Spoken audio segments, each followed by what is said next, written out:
દાણો લાંબો છે અને વરિયાળીમાં ભરસક બેઠો છે.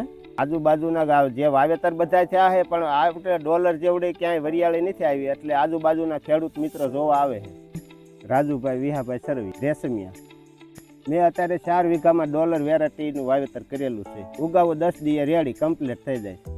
2 પાણ પાઈએ કમ્પ્લીટ થઈ ગયું ઉગાડા. ફૂટમાં હાઈટ જેટલું પારવું હોય ને એટલે હાઈટ તો થઈ જાય છે, ફૂટથી 1.5 ફૂટ જેવી સંખ્યામાં ભરસક જ આવે છે વરિયાળી. ખાલું નથી રહેતું અને દાણા ભરસક રહે. હુકારો કાંઈ એમાં એવો લાગતો નથી, પણ વણ તો આ હવામાન જોતા તો આવ્યો નથી, એટલે એ શક્તિ સારી છે કે હવામાનમાં જોતા તો કાંઈ હુકારો કાળી શરમીની અસર નથી થઈ. વરિયાળી તો જોરદાર જ બેઠી છે. દાણો લાંબો છે અને વરિયાળીમાં ભરસક બેઠો છે. આજુબાજુના ગામ જે વાવેતર બધા થયા છે પણ આ વખતે ડોલર જેવડી ક્યાંય વરિયાળી નથી આવી, એટલે આજુબાજુના ખેડૂત મિત્રો જોવા આવે છે. એ આવતા વર્ષે ડોલર વાવવાનું કહે છે કે આ વેરાયટી મારે વાવવાની છે. આવું ને આવું રહે એટલે 12-13 મણનો ઉતારો આવે વીઘે. બીજા ખેડૂતને આ ડોલર જ વાવવાનું. ડોલર આપણે વાવીએ છીએ ને, ડોલર જ વાવવાનું.